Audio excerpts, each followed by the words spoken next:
Good morning, guys. So today's topic is body fluids and circulation. Body fluids and circulation का हम क्या समझते हैं इस पॉइंट से, मीन्स हमारी बॉडी में कुछ फ्लूइड्स होते हैं जो सर्कुलेट होते हैं।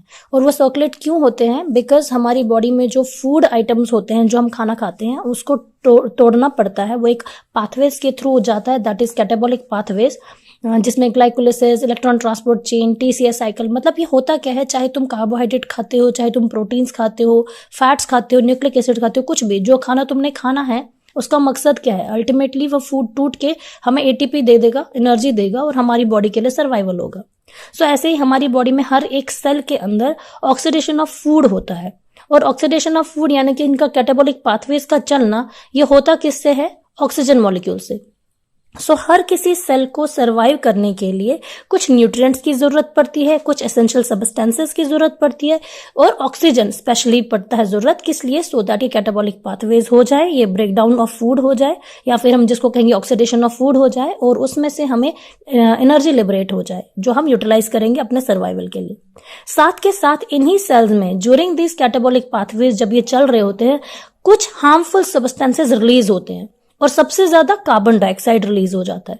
तो इन सब हार्मफुल सब्सटेंसेस को की और इन कार्बन डाइऑक्साइड की हमारी बॉडी को जरूरत नहीं है। सो जरूरी है कि बॉडी से इस चीज को बाहर फेंका जाए। तो यानी कि हर सेल में कुछ चीजों का आना जरूरी है और कुछ चीजों का बाहर जाना जरूरी है। तो ये बॉडी में ये चीजें, ये इन एंड आउट होगा कैसे? कुछ बॉडी में फ्लूइड्स प्रेजेंट होंगे, यानी कि हमें नीड है किसी चीज की, इन ऑक्सीजन मॉलिक्यूल, इन न्यूट्रिएंट्स की सेल तक पहुंचने के लिए और उनसे रिमूव करने के लिए कोई एफिशिएंट मैकेनिज्म होना चाहिए। किसके लिए? For the movement of these substances to and from cells. ठीक है। अब क्या है, हर किसी टाइप के ऑर्गेनिज्म, अलग अलग टाइप के ऑर्गेनिज्म जो है, उनके अंदर इवॉल्व हुए हैं डिफरेंट मेथड्स इस चीज को करने के लिए, मींस इन न्यूट्रिएंट्स को सेल तक पहुंचाना और उनसे एग्जिट करने के लिए हर ऑर्गेनिज्म ने अपना अपना इवॉल्वमेंट किया है, इसका इवोल्यूशन हुआ है। जैसे कुछ हमारे जो समुद्री जो है स्पॉन्जेस होते हैं, सिलिंड्रेट्स होते हैं, कुछ हमारे इन्वर्टिब्रेट्स हैं, वो क्या करते हैं, सीधे सीधे पानी में, जैसे पर्टिकुलरली हम एक्वेटिक की बात करें, कुछ स्पेशल ऑर्गेनिजम्स की, वो पूरा पानी अपनी बॉडी में, बॉडी कैविटी में वो एकदम से सराउंडिंग से लेके सर्कुलेट कराते हैं बॉडी में और फैसिलिटेट करते हैं इन सेल्स को, ताकि ये जो चीज है ये पॉसिबल हो जाए।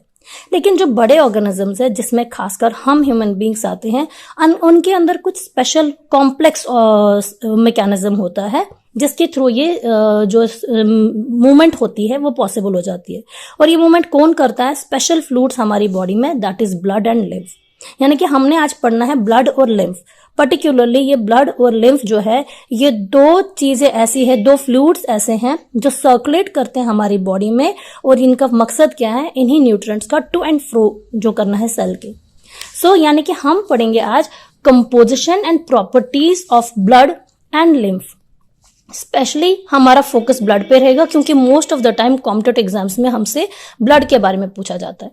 नाउ ब्लड है क्या? ब्लड के अंदर कुछ फ्लूइड मैट्रिक्स है, कुछ प्लाज्मा है और कुछ फॉर्म्ड एलिमेंट्स हैं। ब्लड का लगभग 55% जो है वो प्लाज्मा है। उसके अंदर क्या होगा? प्लाज्मा क्या है? एक कलर्ड, स्ट्रॉ कलर्ड, मतलब जो घास होती है ना, पीली पीली येलोइश कलर के, उस कलर का फ्लूइड होता है। छूने में आप देखोगे तो थोड़ा विस्कस होता है। इसका लगभग हमारे ब्लड का, मैंने पहले ही कहा, 55% ऑफ ब्लड हमारा कॉन्स्टिट्यूट करता है ये प्लाज्मा।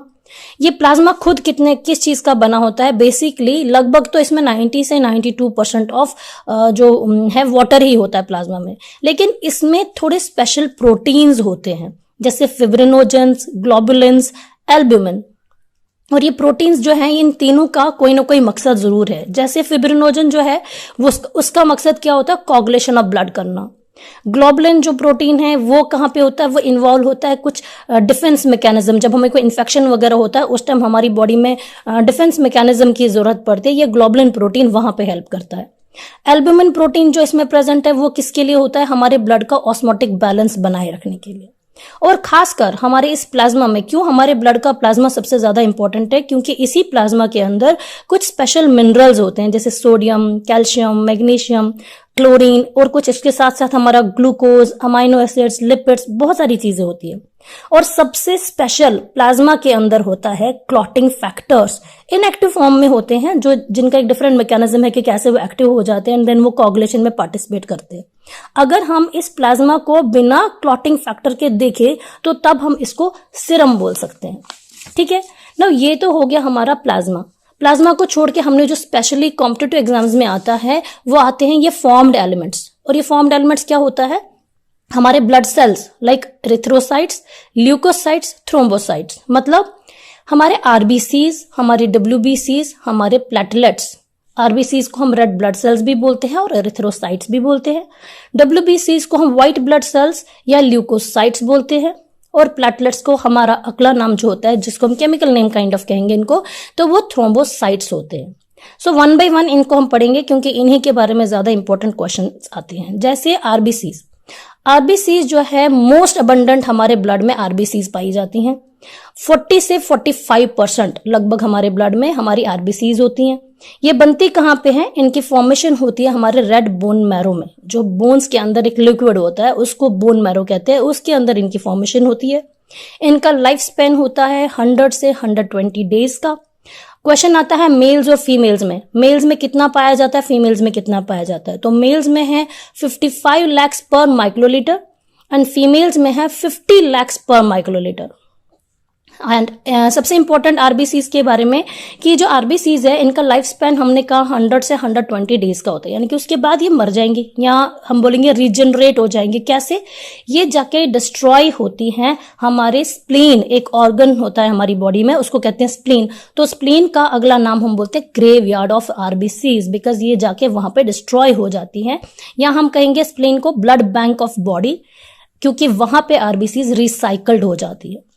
सबसे इंपॉर्टेंट बात हमारे आरबीसीज में क्या हो जाता है कि इसके अंदर एक रेड कलर का आयरन कंटेनिंग प्रोटीन होता है, कॉम्प्लेक्स प्रोटीन, जो 4 प्रोटीन मॉलिक्यूल्स का बना होता है, 2 अल्फा चेन्स का, 2 बीटा चेन्स का, 4 प्रोटीन चेन्स का बना होता है हमारा ये हेमोग्लोबिन, जिसको हम रेड पिगमेंट कहते हैं।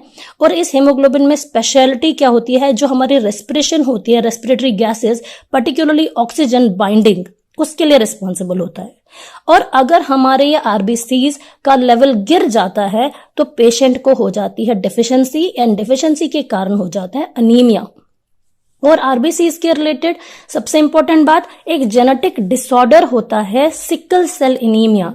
उस तरह के पेशेंट्स में जो आरबीसीज की शेप होती है, जो जनरली नॉर्मल हेल्दी पर्सन के अंदर जो शेप होती है ना आरबीसीज की, वो होती है बाइकॉन्केव शेप। लेकिन कुछ जेनेटिक डिसऑर्डर होने के कारण स्पेशल कुछ पर्टिकुलर ह्यूमन बींग्स में क्या हो जाता है, उनके आरबीसीज का शेप है ना वो सिकल जैसा होता है। सिकल वो घास काटने वाला जो एक वेपन है उसके जैसा हो जाता है। सो उसके कारण उनमें एनीमिया की हो जाता है, यानी कि ब्लड की डेफिशिएंसी होती है। So it is called as sickle cell anaemia.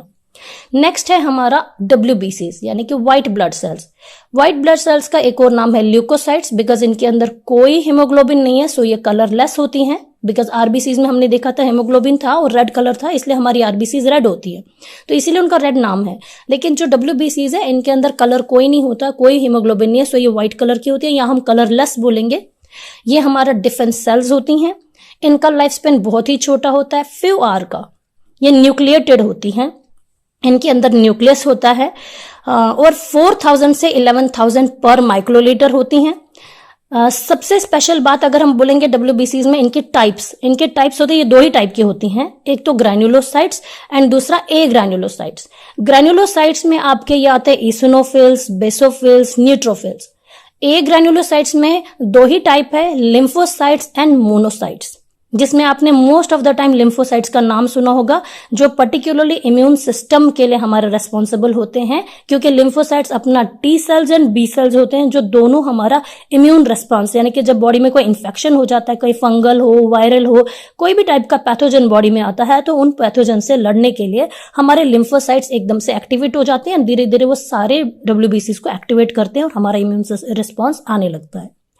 सबसे लास्ट में हमारी जो है वो है थ्रोम्बोसाइट्स, यानी कि प्लेटलेट्स का एक और नाम है थ्रोम्बोसाइट्स। और उनका काम क्या है, ब्लड क्लॉटिंग। मतलब जो भी हमने ऑलरेडी विटामिन के टाइम कहा था, जब भी कोई ब्लड डिसऑर्डर होगा तो ब्लड डिसऑर्डर के लिए आपका क्वेश्चन का आंसर होगा विटामिन के। तो वो विटामिन के हमारा मदद कहाँ पे करता है, इन प्लेटलेट फॉर्मेशन में, और ये प्लेटलेट फॉर्मेशन ब्लड क्लॉटिंग में। इनका लाइफ स्पैन 8 से 10 दिन का होता है, 8 to 10 days। और बॉडी में 1.5 से लेके 4.5 लाख यानी कि 1.5 to 4.5 lakhs बॉडी में एक हेल्दी ह्यूमन बींग में होंगी। जब अगर उन्हें कोई इन्फेक्शन हुआ, कोई भी बॉडी में जब भी कोई इन्फेक्शन होता है, स्पेशली सबसे ज्यादा डेंगू के बारे में क्वेश्चंस पूछा जाता है कि उस टाइम बॉडी में किसकी शॉर्टेज हो जाती है।